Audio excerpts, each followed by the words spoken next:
18 अप्रैल 1912 America के New York में रात के 9:30 बजे घनघोर बारिश में करीब 40,000 लोग दिल थामे हुए किसी का इंतजार कर रहे थे।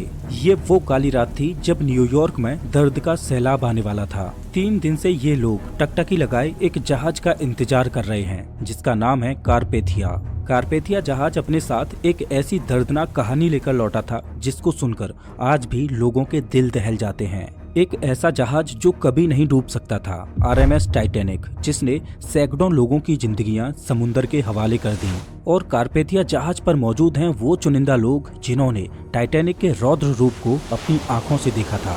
ये इतिहास की वो दिल दहला देने वाली घटना थी जिसको कोई भी इंसान भुला नहीं सकता। ये घटना अपने पीछे कई रहस्यों को छोड़कर चली गई। नमस्कार दोस्तों, मैं हूँ श्याम तोमर, स्वागत करता हूँ आपका इस वीडियो में। 10 अप्रैल 1912 को जब टाइटैनिक ब्रिटेन के साउथहैम्पटन से न्यूयॉर्क जाने के लिए अपनी पहली यात्रा के लिए तैयार था, तब वहां पर एक अलग ही माहौल था, क्योंकि लोगों ने टाइटैनिक के बारे में इतना सुन रखा था कि वो टाइटैनिक की विशालता और उसकी सुंदरता को देखने के लिए उमड़ पड़े। ऐसा माना जाता है कि करीब 1 लाख से भी ज्यादा लोग टाइटैनिक की भव्यता को देखने के लिए आए थे। और इतनी भीड़ टाइटैनिक को देखने क्यों न आती, क्योंकि टाइटैनिक था ही इतना भव्य। ये जहाज 269 मीटर लंबा था और इसकी ऊंचाई करीब 53 मीटर थी, जो कि एक 8 मंजिला ऊंची इमारत से भी ज्यादा ऊंचा था। ये जहाज बाहर से देखने में जितना भव्य लगता था, उससे ज्यादा आलीशान तो ये अंदर से था। ये इतना लग्जूरियस जहाज था कि इसमें 2 बड़े बड़े ground stairs, heated swimming pool, gym, 4 restaurants, library, Turkish bath, electric bath और बार्बर शॉप इत्यादि थे। ऐसा मानो कि टाइटैनिक एक चलता फिरता लग्जूरियस होटल था जिसमें हर तरह की सुविधा मौजूद थी। टाइटैनिक लग्जरी के मामले में तो खास था ही, लेकिन एक और बात टाइटैनिक को खास बनाती, वो थी टाइटैनिक की सेफ्टी। ये उस समय दुनिया का सबसे बड़ा, सेफ और मजबूत जहाज था। टाइटैनिक को इस तरह से बनाया गया था कि इसका दूसरा नाम ही अनसिंकेबल था, मतलब कभी न डूबने वाला जहाज। और देखा जाए तो टाइटैनिक था भी एक ऐसा जहाज जो कभी नहीं डूब सकता था, क्योंकि इसको बनाया ही कुछ इस तरह से गया था, क्योंकि इसमें डबल बॉटम हल का इस्तेमाल किया गया था। दरअसल हल जहाज के इस बाहरी आवरण को बोला जाता है जो जहाज को मजबूती देता है। ये स्टील का बना एक मजबूत स्ट्रक्चर होता है। इसे आप जहाज की रीढ़ की हड्डी भी बोल सकते हो। ये जहाज की मेन बॉडी होता है। टाइटैनिक का ये हल वैसे तो मजबूत था ही, लेकिन इसे और ज्यादा सेफ बनाने के लिए टाइटैनिक के इस निचले वाले हिस्से यानी बॉटम में डबल हल का इस्तेमाल किया गया था। दरअसल समुद्र में कोई शिप चलती है तो उसका ज्यादातर इस निचले वाले हिस्से में किसी अंदरूनी चट्टान या अन्य चीजों से टकराने का डर रहता है। तो टाइटैनिक का डबल बॉटम हल होने की वजह से अगर इसका निचला वाला हल किसी इम्पैक्ट में टूट भी जाए तो दूसरा हल टाइटैनिक को सुरक्षित रखेगा और इसे डूबने से बचा लेगा। और टाइटैनिक का दूसरा सेफ्टी फीचर इसे और ज्यादा सेफ बना देता है। दरअसल टाइटैनिक को 16 वाटर टाइट कंपार्टमेंट्स में डिवाइड किया गया था। दरअसल जहाज का ये निचला वाला भाग शिप का मेन पोर्शन होता है जो पानी के अंदर चलता है। अब अगर मानकर चलो कि जहाज के इस वाले हिस्से में कहीं पर भी कोई छेद हो जाए तो धीरे धीरे जहाज के अंदर पानी भरने लगेगा और कुछ समय बाद जहाज पानी के अंदर डूब जाएगा। लेकिन टाइटैनिक के इस निचले हिस्से को 16 वाटर टाइट कंपार्टमेंट्स में बांटा गया था। इससे फायदा ये होने वाला था कि अगर बाई चांस जहाज साइड से किसी चट्टान से टकराता है और उसमें लीकेज होता है तो जहाज का जो कंपार्टमेंट क्षतिग्रस्त हुआ है केवल उसी में पानी भरेगा और बाकी के कंपार्टमेंट्स में पानी फ्लो नहीं करेगा, जिससे जहाज डूबने से बच जाएगा। और टाइटैनिक इतना बड़ा जहाज था कि अगर इसके 16 में से 4 कंपार्टमेंट्स में भी पानी भर जाए तो भी ये डूबने वाला नहीं था। और ऐसा होना एक असंभव सी बात थी कि इसके एक साथ 4 से ज्यादा कंपार्टमेंट्स डैमेज हो जाएं, क्योंकि ये कंपार्टमेंट्स बहुत बड़े बड़े थे। तो भला कोई चट्टान भी इस जहाज को कैसे डुबो सकती थी। इसी वजह से इस जहाज को कभी न डूबने वाला जहाज यानी अनसिंकेबल बोला जाता था। टाइटैनिक को व्हाइट स्टार लाइन कंपनी ने करीब 3 सालों में बनाकर तैयार किया था। 2 अप्रैल 1912 को टाइटैनिक जहाज बनकर तैयार हो चुका था और इसके कुछ दिन बाद यानी 10 अप्रैल 1912 को इसे अपनी पहली यात्रा के लिए तैयार किया जाता है। इस जहाज में उस जमाने के बड़े बड़े लोग बैठे थे। इसमें कुछ ऐसे प्रवासी भी थे जो अमेरिका जाकर एक नए जीवन की शुरुआत करने वाले थे। इस जहाज के कप्तान थे 62 साल के एडवर्ड जॉन स्मिथ, जो कि एक अनुभवी कप्तान थे। ऐसा माना जाता है कि ये इनका आखिरी सफर था। इसके बाद ये रिटायरमेंट लेने वाले थे। इस जहाज पर करीब 2240 पैसेंजर्स और क्रू मेंबर्स थे। वैसे तो साउथहैम्पटन से न्यूयॉर्क पहुंचने में 7 से 8 दिनों का समय लगता था, लेकिन टाइटैनिक उस जमाने का सबसे तेज चलने वाला जहाज था, तो व्हाइट स्टार लाइन कंपनी चाहती थी कि ये जहाज 6 दिनों में न्यूयॉर्क पहुंचे और लोग टाइटैनिक की भव्यता के साथ साथ इसकी रफ्तार को भी जाने। इस वजह से कंपनी की ओर से टाइटैनिक के कैप्टन स्मिथ को जहाज को फुल स्पीड से चलाने के इंस्ट्रक्शंस मिले हुए थे। टाइटैनिक को बने हुए अभी ज्यादा समय नहीं हुआ था और न ही टाइटैनिक के सेफ्टी टेस्ट और ट्रायल्स हुए थे, लेकिन फिर भी टाइटैनिक को एक लंबी यात्रा के लिए तैयार किया जा रहा था और इसका एक बहुत बड़ा कारण था। दरअसल व्हाइट स्टार लाइन कंपनी की एक और शिप थी, ओलंपिक, जो देखने में तो टाइटैनिक की तरह ही थी, लेकिन वो इससे थोड़ी छोटी थी।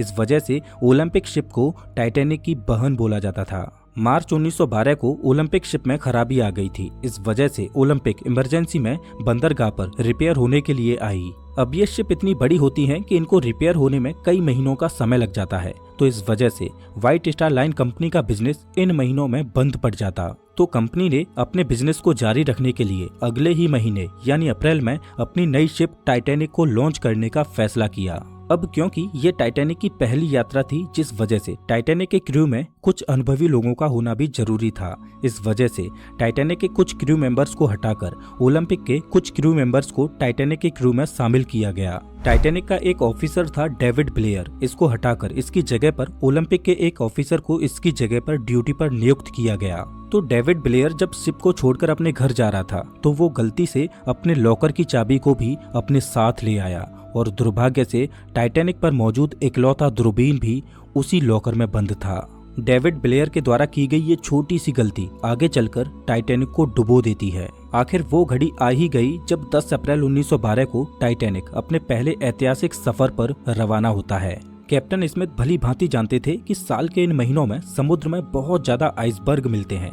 इस वजह से उन्होंने खतरे को भांपते हुए नॉर्दर्न रूट के सीधे रास्ते को छोड़ते हुए साउदर्न रूट के इस थोड़े लंबे रास्ते को चुना। दरअसल आइसबर्ग समुद्र में मौजूद छोटे छोटे बर्फ के पहाड़ होते हैं। ये बर्फ के पहाड़ ग्लेशियर से टूटकर समुद्र की लहरों के साथ बीच समंदर में आ जाते हैं।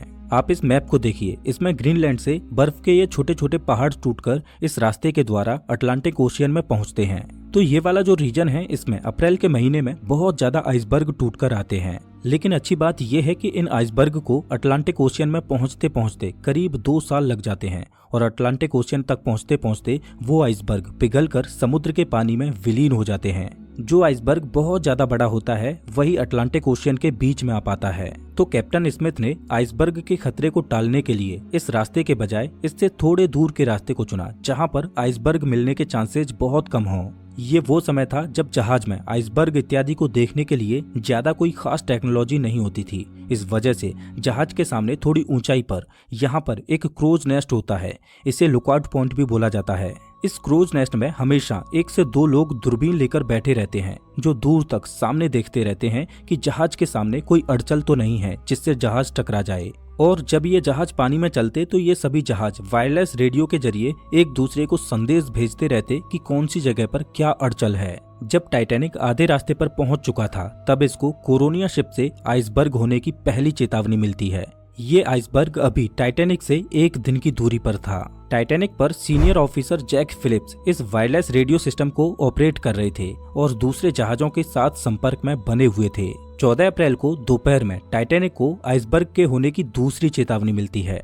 वायरलेस ऑपरेटर जैक फिलिप्स इन चेतावनियों के बारे में जहाज के कप्तान को आगाह करते हैं। टाइटैनिक के इस पहले सफर पर टाइटैनिक का मालिक जोसेफ ब्रूस भी था। जब कैप्टन स्मिथ ने जहाज के मालिक ब्रूस स्मे को आइसबर्ग की मिलने वाली चेतावनियों के बारे में बताया तो ब्रूस स्मे ने इन चेतावनियों को नजरअंदाज कर दिया, क्योंकि उसका मानना था कि समुद्र में आइसबर्ग मिलना एक आम बात है और जिस जहाज में वो बैठे हैं वो एक मजबूत और कभी न डूबने वाला जहाज है। और ब्रूस स्मे नहीं चाहता था कि इन चेतावनियों की वजह से जहाज की स्पीड कम हो और जहाज अपने निर्धारित समय से लेट पहुंचे। इसके बाद टाइटैनिक को आइसबर्ग की 5 बार और चेतावनियां मिलती हैं और टाइटैनिक को जो आखिरी चेतावनी मिली वो SS कैलिफोर्नियन जहाज से मिलती है। रात हो चुकी थी और दुर्भाग्य से आज आसमान में चांद भी नहीं निकला था, जिस वजह से विजिबिलिटी बहुत कम थी और क्रोज नेस्ट में बैठे लोगों के पास दूरबीन भी नहीं था जिससे वो दूर से ही सामने आने वाली अड़चन को देख पाए। टाइटैनिक अपनी फुल स्पीड 40 किलोमीटर प्रति घंटे की रफ्तार से चल रहा था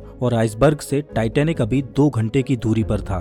घनघोर अंधेरे में समुद्र के पानी को तेजी से चीरते हुए टाइटैनिक आगे बढ़ता ही चला जा रहा था, बिना इस बात की परवाह किए कि जिस रास्ते में अभी वो चल रहा है उसके सामने एक बहुत बड़ी बर्फ की चट्टान मौजूद है।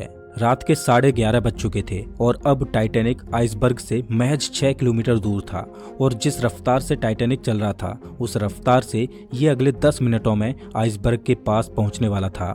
टाइटैनिक के क्रूज नेस्ट में 2 बहादुर लोग फ्रेडरिक फ्लीट और रेजिनाल्ड ली, ये दोनों कड़कड़ाती ठंडी और रात के काले अंधेरे में टकटकी लगाए जहाज के सामने आने वाली अड़चनों को देख रहे थे।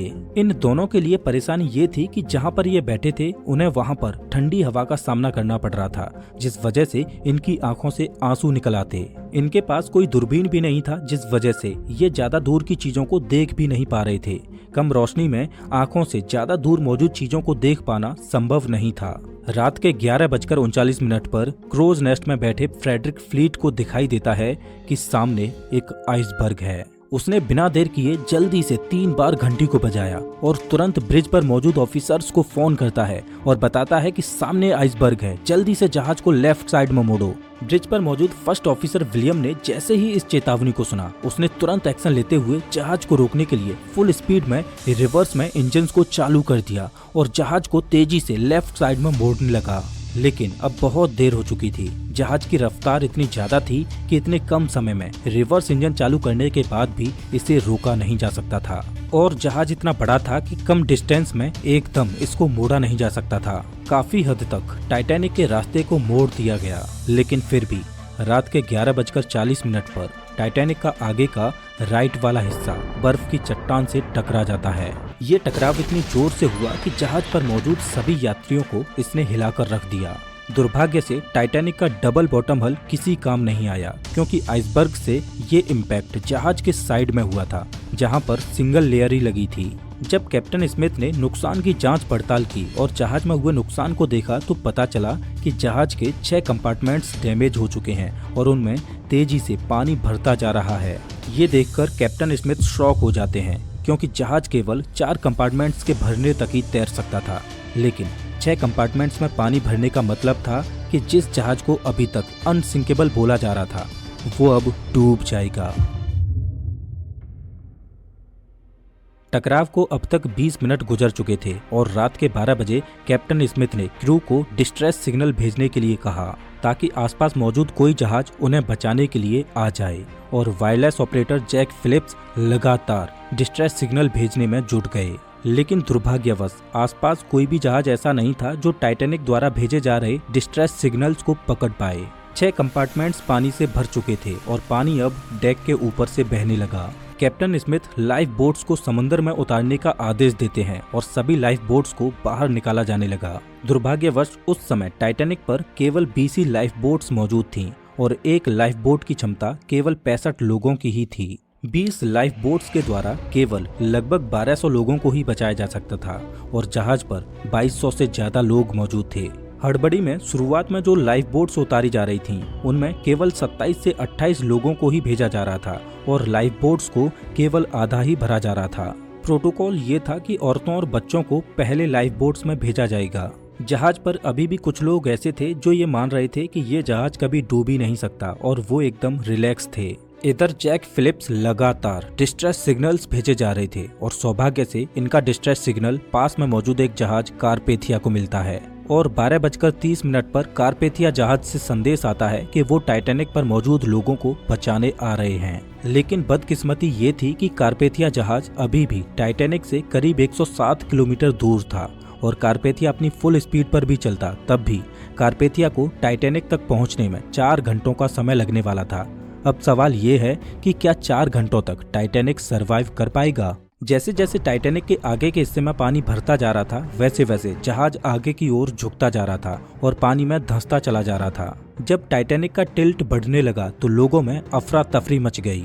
अब सबको समझ आ चुका था कि टाइटैनिक अब डूब जाएगा और सब लोग अपनी अपनी जान बचाने के लिए लाइफ बोट्स में चढ़ने के लिए अपनी अपनी जगह बनाने की कोशिश करने लगे। लाइफ बोट्स में फर्स्ट क्लास के लोगों को बचाने में ज्यादा प्रायोरिटी दी जा रही थी और 1:50 पर जब जहाज से आखिरी लाइफ बोट को उतारा गया, उसके बाद भी जहाज पर 1500 से ज्यादा लोग बचे थे। चारों ओर खौफ का माहौल था। जो लोग तैर सकते थे वो समुद्र के पानी में छलांग लगा रहे थे, लेकिन इस समय तो समुद्र भी बेरहमी दिखा रहा था। समुद्र का पानी -2 डिग्री सेल्सियस तक ठंडा था। इतने ठंडे पानी में कोई भी व्यक्ति ज्यादा से ज्यादा 15 से 30 मिनट तक ही जिंदा रह सकता था। कुछ लोगों ने तो मौत को स्वीकार कर लिया और वो मौत को गले लगाने के लिए तैयार थे। लेकिन इधर जहाज के क्रू मेंबर्स अभी भी मदद की आश में डिस्ट्रेस सिग्नल्स भेजे जा रहे थे। आसमान में फ्लेयर्स चला रहे थे ताकि आसपास मौजूद किसी जहाज का ध्यान उनकी ओर जाए और वो उनको बचा लें, लेकिन कोई भी जहाज उनको बचाने के लिए नहीं आता। टाइटैनिक में पानी के भरने की रफ्तार बढ़ती जा रही थी और टाइटैनिक बहुत तेजी से डूबने लगा। टाइटैनिक का आगे का भाग पूरी तरह से पानी के अंदर घुस चुका था और पिछला वाला हिस्सा पानी के ऊपर उठने लगा। अब जहाज के कप्तान स्मिथ ने अपने क्रू को भी बोल दिया कि अपनी अपनी जान बचाओ, लेकिन जैक फिलिप्स अभी भी अपनी जान की परवाह किए बगैर डिस्ट्रेस सिग्नल्स भेजने में जुटे हुए थे। जब तक जहाज पर इलेक्ट्रिसिटी थी तब तक फिलिप्स उनकी मदद करने आ रही इकलौती शिप कारपेथिया से संपर्क बनाए हुए थे। कैप्टन स्मिथ ने अपने जहाज को ना छोड़ने का फैसला किया। जब जहाज का आगे का भाग पूरी तरह से पानी के अंदर घुस चुका था तो शॉर्ट सर्किट की वजह से जहाज पर अंधेरा छा गया। अटलांटिक ओशियन लोगों की चीखों से गूंज रहा था। जहाज का पिछला भाग पूरी तरह से हवा में खड़ा था और दबाव इतना ज्यादा बढ़ गया कि टाइटैनिक 2 भागों में टूट गया और रात के 2:20 पर RMS टाइटैनिक देखते ही देखते अटलांटिक महासागर की गोद में समा गया। कभी न डूबने वाला जहाज महज 2 घंटे 40 मिनट में समुद्र की गहराई में चला गया। जो 1500 से ज्यादा लोग इस पर सवार थे, उनमें से कुछ इसके साथ डूब गए और कुछ को समुद्र के ठंडे पानी ने मार डाला। कैप्टन स्मिथ अंत तक अपने जहाज पर ही डटे रहे। टाइटैनिक के डूबने के करीब 2 घंटों के बाद अगले दिन की सुबह में कारपेथिया जहाज बचे हुए लोगों को रेस्क्यू करने के लिए पहुंचता है और केवल 706 लोग ही इस हादसे में जिंदा बचे थे। 3 दिनों के बाद 18 अप्रैल 1912 को रात के 9:30 बजे कारपेथिया न्यूयॉर्क में पहुंचा, जहां पर 40,000 लोग तेज बारिश में कारपेथिया का इंतजार कर रहे थे। इस हादसे के बाद कई ऐसे सवाल खड़े हुए जिनका जवाब आज भी लोग खोज रहे हैं, लेकिन जब इसकी इन्वेस्टिगेशन की गई तो एक चौंकाने वाली बात सामने आई। जब टाइटैनिक डूबा था तब उस पर मौजूद हर एक व्यक्ति को बचाया जा सकता था, क्योंकि टाइटैनिक से महज 37 किलोमीटर दूर एक और जहाज मौजूद था जो समय पर आकर मदद कर सकता था। ये वही SS कैलिफोर्नियन जहाज था जिसने आखिरी बार टाइटैनिक को आइसबर्ग की चेतावनी भेजी थी। लेकिन ऐसी क्या वजह थी कि SS कैलिफोर्नियन जहाज टाइटैनिक की मदद करने के लिए नहीं गया, जबकि उन्हें होराइजन में आसमान में छोड़ी जाने वाली फ्लेयर्स भी दिखाई दे रही थी। तो इन्वेस्टिगेशन में पता चला कि समुद्र में आइसबर्ग के खतरों को देखते हुए कैलिफोर्नियन जहाज ने रात में आगे न बढ़ने का फैसला किया और उन्होंने रात में अपने वायरलेस रेडियो को भी बंद कर दिया था, जिससे उनको टाइटैनिक का कोई भी डिस्ट्रेस सिग्नल रिसीव ही नहीं हो पाया। जब SS कैलिफोर्नियन के क्रू ने टाइटैनिक से उड़ने वाले रॉकेट्स और फ्लेयर्स को देखा तो उन्होंने कैलिफोर्नियन के कप्तान स्टैनली लॉर्ड को इस बात की जानकारी भी दी। स्टैनली लॉर्ड ने अपने क्रू को मॉर्स लैंप से टाइटैनिक को संकेत भेजने को कहा और SS कैलिफोर्नियन का क्रू मॉर्स लैंप से टाइटैनिक को सिग्नल भेजता रहा, लेकिन शायद टाइटैनिक पर इतनी हड़बड़ी मची हुई थी कि किसी ने SS कैलिफोर्नियन से आ रहे मॉर्स सिग्नल को नहीं देखा। दरअसल उस समय इस तरह की लैंप से डैशेज और डॉट्स के द्वारा एक दूसरे जहाज से संपर्क करने के लिए मॉर्स कोड का इस्तेमाल किया जाता था। काश कैलिफोर्नियन जहाज का रेडियो ऑन होता तो शायद उस दुर्घटना में इतनी जानें ना जाती। टाइटैनिक के इस हादसे को हुए साल दर साल गुजरती जा रही थी, लेकिन एक सवाल जो लोगों को परेशान किए जा रहा था कि आखिर वो जहाज जिसे कभी न डूबने वाला जहाज बोला जाता था, वो कैसे डूब गया। इस सवाल का जवाब तभी मिल सकता था जब टाइटैनिक जहाज का मलबा मिले। खूब सारी खोजबीन की, लेकिन अटलांटिक महासागर ने टाइटैनिक को अपनी गोद में ऐसे छुपा रखा था कि उसका मलबा किसी को मिल ही नहीं रहा था। RMS टाइटैनिक के मलबे को समुद्र की गहराइयों में ढूंढते ढूंढते 70 सालों से भी ज्यादा का समय गुजर चुका था। तब जाकर सितंबर 1985 में पहली बार टाइटैनिक के मलबे की झलक देखने को मिली। अमेरिकन ओशियनोग्राफर रॉबर्ट बेलार्ड वो व्यक्ति थे जिन्होंने टाइटैनिक के मलबे को खोज निकाला था और जब से टाइटैनिक का मलबा मिला है तब से लेकर आज तक इस पर कई बार खोजबीन होती रही है। लेकिन टाइटैनिक के मलबे पर की गई शोधों ने इस बात की गुत्थी को सुलझा दिया कि ये अनसिंकेबल जहाज आखिर क्यों और कैसे डूबा। ओशियनोग्राफर्स के होश उड़ गए जब उन्होंने टाइटैनिक के मलबे को देखा, क्योंकि टाइटैनिक समुद्र के बॉटम में 2 हिस्सों में टूटा पड़ा है। जहाज का आगे का हिस्सा बहुत ही अच्छी कंडीशन में है, लेकिन पिछला वाला हिस्सा इतनी बुरी कंडीशन में है कि उसको देखकर ऐसा लगता है कि ये टाइटैनिक का दूसरा भाग है ही नहीं। और पिछला वाला हिस्सा फ्रंट वाले हिस्से से करीब 2000 फीट की दूरी पर है। काफी खोजबीन के बाद पता चला कि जब टाइटैनिक को बनाया गया था तब इसमें टाइटैनिक के हल को मजबूती देने के लिए जो रिवेट्स लगाई गई थीं वो स्टील की नहीं बल्कि कास्ट आयरन की थीं। यहाँ पर कंपनी ने जहाज को बनाते हुए कॉस्ट कटिंग करने की कोशिश की। अब चूंकि कास्ट आयरन स्टील से नरम होता है, इस वजह से जिस जगह पर आइसबर्ग टाइटैनिक की बॉडी से टकराया उस जगह के रिवेट्स प्रेशर पड़ने की वजह से खुल गए और आपस में जुड़ी प्लेट्स अपनी जगह से खिसक गईं, जहां से पानी को अंदर घुसने का रास्ता मिल गया। आज टाइटैनिक का मलबा समुद्र की गहराइयों में वातावरण से लड़ाई लड़ते हुए अपने अस्तित्व को खोता जा रहा है और ऐसा माना जाता है कि आने वाले कुछ सालों में समुद्र से टाइटैनिक के ये निशान भी गायब हो जाएंगे। टाइटैनिक की ये घटना सच में एक दिल दहला देने वाली घटना थी, लेकिन टाइटैनिक के डूबने के करीब 60 साल बाद एंडीज की पहाड़ियों में ऐसी ही एक दिल दहला देने वाली घटना घटी, जिसमें जमीन से हजारों फीट ऊपर एक वीरान पहाड़ी पर प्लेन क्रैश होता है और उस क्रैश में जो लोग बच गए थे उनके पास -30 डिग्री सेल्सियस के तापमान में न खाना था न ठंड से बचने का कोई जरिया।